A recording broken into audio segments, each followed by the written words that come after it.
Hello guys, स्वागत है आपका हमारे यूट्यूब चैनल पर। आज के इस वीडियो में Delhi police head constable exam के लिए हम लोग इम्पोर्टेंट क्वेश्चन देखेंगे। तो वीडियो स्टार्ट करने से पहले आप लोगों से एक बात कहना चाहूँगा कि जिन दोस्तों ने चैनल को सब्सक्राइब नहीं किया तो प्लीज़ चैनल को सब्सक्राइब कर लीजिएगा और पास में जो बेल आइकन होता है उसको भी जरूर दबा लें। चलिए शुरू करते हैं। गाइस, आज के सेशन में पहला क्वेश्चन है, अपक्षपात वक्र जो है वो क्या दर्शाता है? तो ये दर्शाता है ऑप्शन बी, दो वस्तुओं से प्राप्त संतुष्टि को दर्शाता है। अगला है, निम्नलिखित का मिलान करना है। एक में खिलाड़ी है, दूसरे में खेल है और कोड के माध्यम से आपको मिलान करना है। इसका हो जाएगा ऑप्शन बी।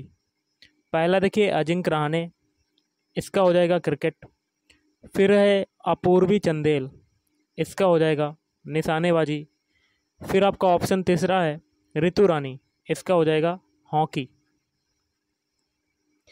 अगला है, भारतीय संविधान में न्यायिक पुनरावलोकन का प्रावधान किस देश के संविधान से लिया गया है? तो ये हो जाएगा ऑप्शन ए, संयुक्त राज्य। नेक्स्ट है, कोई व्यक्ति भारत के राष्ट्रपति के पद पर कितनी बार चुना जा सकता है? ऑप्शन डी, कोई सीमा नहीं है। नेक्स्ट क्वेश्चन है, 17 दिसंबर 1927 को जॉन सैंडर्स की किसने हत्या कर दी थी? Option A, Bhagat Singh. सरदार वल्लभ भाई पटेल खाली जगह के अग्रणी थे, तो बारडोली सत्याग्रह। किस प्रकार के वन मुख्यतः शैवालों तथा काई से बने होते हैं? तो ऑप्शन बी, टुंड्रा वन। निम्नलिखित में से किसका दैनिक तापमान में अंतर सर्वाधिक होता है? ऑप्शन ए, मरुस्थल। निम्नलिखित में से किस विटामिन की कमी के कारण रतौंधी होती है? ऑप्शन ए, विटामिन ए की कमी के कारण, विटामिन ए। मानव हृदय का दाहिना भाग खाली जगह रक्त प्राप्त करता है। ऑप्शन बी, अशुद्ध रक्त प्राप्त करता है।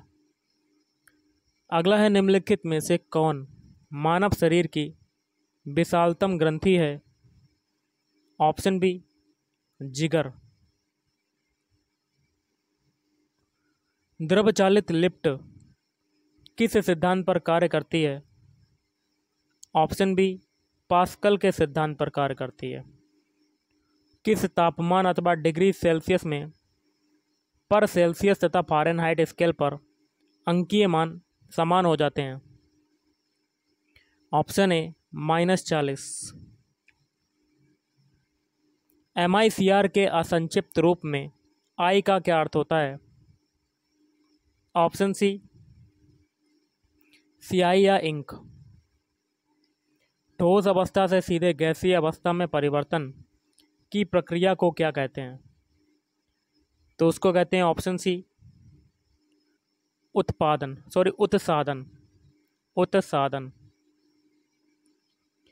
कांसा अथवा ब्रांज मिश्र धातु का मुख्य घटक कौन से हैं? ऑप्शन बी, तांबा तथा रागा। निम्नलिखित में से कौन सा उड़न राग का कारण है? ऑप्शन बी, कोयला दहन ऊर्जा केंद्र। यदि वस्तु का एक ही विक्रेता हो, वस्तु का कोई स्थानापन्न नहीं हो तथा उद्योग में अन्य फर्मों का प्रवेश वर्जित हो, तो वस्तु बाजार की संरचना खाली जगह कहलाती है।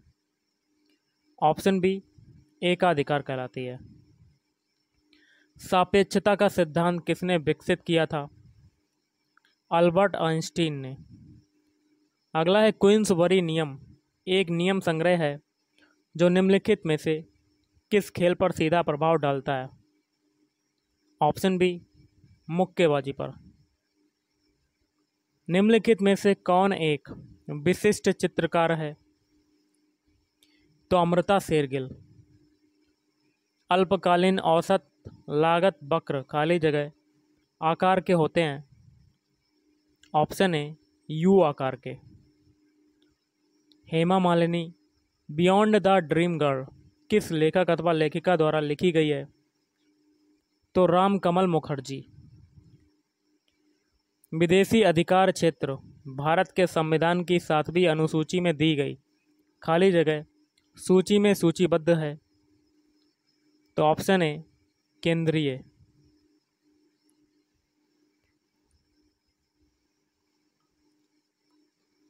19वां सार्क सम्मेलन नवंबर 2016 में होना तय हुआ था, परंतु वह स्थगित हो गया था।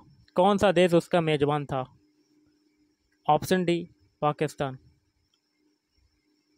देखिए मैथ का पहला क्वेश्चन क्या कहता है, एक त्रिभुज के 3 कोण 3:4:5 में हैं, तो कोण कितने अंश के हैं? तो ये बताना है। देखिए गाइस, एक त्रिभुज बना लेते हैं ऐसे, इसके कोण आपके कितने रेशियो में दिए हुए हैं? इसके कोण दिए हुए हैं 3:4:5 रेशियो में दिए हुए हैं। तो गाइस मान लेते हैं कोण ए अनुपात कोण बी अनुपात कोण सी, इसका रेशियो हमें पता है कितना है, 3:4:5 ये दिया हुआ है। अब क्या करता है, हमें अंश बताना है। तो यहाँ पर सबसे पहले अगर हम लोग कोण ए निकालना चाहें तो कोण ए कितना निकलेगा? तो कोण ए आपका निकलेगा, रेशियो कितना है 3, उसको ऊपर रखते हैं और बटे में तीनों का योग कर देंगे, मतलब तीनों कोणों का योग। तो 3 4 7 और 7 5 12, क्योंकि हमें पता है त्रिभुज के तीनों कोणों का योग कितना होता है 180, तो इसमें हम लोग 180 का मल्टीप्लाई कर देंगे। तो देखिए अगर काटते हैं 3 चक्कू 12, 4 बार काटा, 4 से ये काटेंगे, 4 चक्कू 16, 4 पंजे 20, तो कोण ए आपका आ गया 45 डिग्री।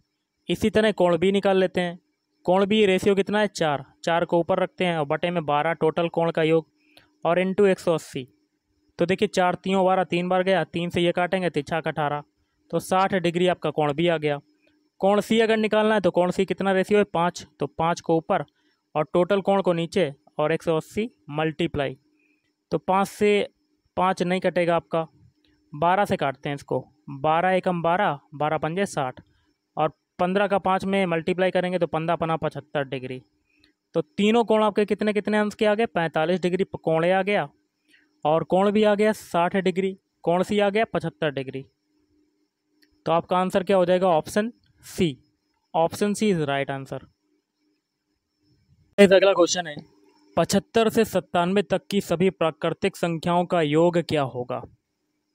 देखिए इसके लिए एक फार्मूला होता है, योग अगर पूछा जाए संख्याओं का तो SN = n/2 और छोटे क्वेश्चन में हो जाएगा A + L। ए जो होता है ये प्रारंभिक पद होता है, पहला पद होता है, और एल जो होता है लास्ट वाला पद होता है, एन जो होती है वो संख्याएं होती हैं टोटल। तो एन आपका कितना हो जाएगा, 75 से 97 तक की प्राकृतिक संख्याएं कितनी होंगी? तो ये आपकी होंगी टोटल 23।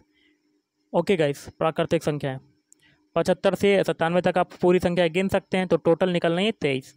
तो एन की जगह मतलब S23 हो जाएगा और एन की जगह 23/2। ए की वैल्यू क्या है, पहला पद कितना है 75, 75 को इसमें रख देते हैं और लास्ट वाला पद क्या है 97, 97 रख दिया। अब इसको सॉल्व करेंगे तो 23/2 और 75 और 97 कितना होता है, तो ये होता है 172। 2 से ये काटेंगे, 2 8 16, 2 6 12, 86 का मल्टीप्लाई 23 में करेंगे तो आपका कितना आ जाएगा, तो आपका आ जाएगा 1978। Option D is right answer. I hope आपको समझ में आया होगा। चलिए देखिए, सबसे पहले मैं बताता हूँ 75 से 97 तक प्राकृतिक संख्याएं पूछी जा रही। प्राकृतिक संख्या कौन सी हो जाएंगी, 75 76 77 78 79 80, ऐसे 97 तक गिनेंगे तो आपकी टोटल संख्या जो निकलेंगी वो कितनी निकलेंगी, 23 संख्याएं निकलेंगी। तो इसीलिए एन हमने मान लिया 23, पहला पद आपका 75 हो जाएगा, लास्ट वाला 97 हो जाएगा और फार्मूला लगा दिया और आपका आंसर 1978 आ गया। अगला देखिए क्वेश्चन क्या कहता है, एक विक्रेता 225 रुपये की कलाई घड़ी खरीदता है, तो कॉस्ट प्राइस मतलब कितने में उसका खर्च हुआ, 225 तो ये हो गया खर्च उसने जो किया है, कॉस्ट प्राइस मतलब क्रय मूल्य, और उसकी मरम्मत पर 15 रुपये खर्च करता है, खर्च ही तो कर रहा है, तो टोटल घड़ी का मूल्य कितना हो जाएगा, 15 जोड़ देंगे तो 240 रुपये आपका हो जाएगा। अब उसे 300 रुपये में बेच देता है, तो सेलिंग प्राइस क्या हो गया 300 रुपये। देखिए उसने उसकी जो खरीदी हुई घड़ी है 240 में खरीदी और उसको बेच दी 300 में प्रॉफिट कितना हो रहा है, 300 में से 240 घटाएंगे तो प्रॉफिट हो जाएगा 60 रुपये आपका प्रॉफिट हो जाएगा। तो हमें परसेंटेज ऑफ प्रॉफिट बताना है, तो प्रॉफिट को ऊपर रखेंगे, नीचे हम लोग कॉस्ट प्राइस मतलब 240 को रखेंगे और परसेंटेज निकालना मतलब 100। तो देखिए 1 जीरो से 1 जीरो ये कटा। अब देखिए कैसे करते हैं, 6 से इसे काटते हैं, 6 दाम 60, 10 बार कटा, 6 चौक 24, 4 बार कटा। अब 2 से काटते हैं, 2 दूनी 4 और 2 पंजे 10, फिर 2 से काटते हैं, 2 पंजे 10, 5 का 5 में मल्टीप्लाई करेंगे तो आपका आंसर कितना आ जाएगा 25%। Option C is right answer. अगला क्वेश्चन है, एक आदमी नौका को 13 किलोमीटर ऊर्ध्व प्रवाह चलाता है और 28 किलोमीटर अनुप्रवाह, उसे हर बार 5 घंटे लगते हैं, धारा प्रवाह की चाल क्या होगी। तो धारा प्रवाह की चाल जो हो जाएगी 1/2 v माइनस यू।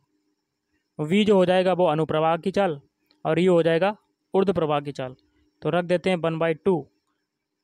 अब देखिए अनुप्रवाह की चाल बराबर क्या होता है, दूरी बटे समय, तो दूरी d1 मान लेते हैं और समय t मान लेते हैं, और माइनस d2 बटे t, तो 1/2। d1 की वैल्यू कितनी है 28, तो 28/5, और d2 की वैल्यू है 13, तो 13/5, ये हो गया। अब इसको सॉल्व करते हैं, 1/2 एलसीएम कितना हो जाएगा 5, तो 28 माइनस 13। इसको सॉल्व करते हैं, 28 में से 13 जाएगा तो आपका 15 आ जाएगा, तो 1/2 15/5, 5 से ये काटेंगे तो 1/2 इंटू 3, मतलब आपका आंसर कितना आ जाएगा 3/2, या कह सकते हैं 1.5, क्या कह सकते हैं 1.5 किलोमीटर प्रति घंटा। Option B is right answer. का अगला क्वेश्चन है, एक वस्तु का विक्रय मूल्य 750 रुपया, मतलब सेलिंग प्राइस आपका कितना है 750, और आगे कहता है क्रय मूल्य इसके विक्रय मूल्य का 4/3 गुना है, मतलब सीपी कितना है विक्रय मूल्य का 4/3 गुना, मतलब 750 इंटू 4/3। इसको सॉल्व करते हैं, 3 से काटते हैं, 3 1 3 दूनी 6, 5 15 और 0, 250 में 4 का मल्टीप्लाई तो 1000 आपका क्रय मूल्य आ जाएगा। परसेंटेज ऑफ लॉस बताना है, तो लॉस कितना हो रहा है 1000 में से 750 घटाएंगे तो 250, और बटे में क्रय मूल्य मतलब 1000 और इंटू 100, 2 जीरो से 2 जीरो कटा, 1 जीरो से 1 जीरो कटा, तो लॉस आपका कितना हो रहा है 25%। तो option D is right answer. अगला क्वेश्चन है, यदि ए का 90% जो है वो बी का 30% है तो बी रेशियो ए बताना है। तो लिख लेते हैं ए का मतलब ए का मतलब होता है मल्टीप्लाई, 90% मतलब 90/100, किसके बराबर है बी के 30% मतलब 30/100, 100 से 100 कट जाएगा, 1 जीरो से 1 जीरो कट जाएगा, तो 9a बराबर 3b, ये आ गया। 3 से ये काटेंगे तो 3a बराबर b, तो हमें बताना है बी रेशियो ए बताना है। तो यहाँ से अगर हम लोग b/a निकालें तो आपका कितना आ जाएगा 3/1। तो देखिए बटे का मतलब क्या होता है बी रेशियो ए, तो ये आपका आंसर आ जाएगा 3/1। तो आपका आंसर क्या हो जाएगा, ऑप्शन है इज राइट आंसर। आज के इस वीडियो में इतना ही। अगर आपको वीडियो पसंद है वीडियो को लाइक करें, शेयर करें और चैनल को भी सब्सक्राइब करें। Thank you.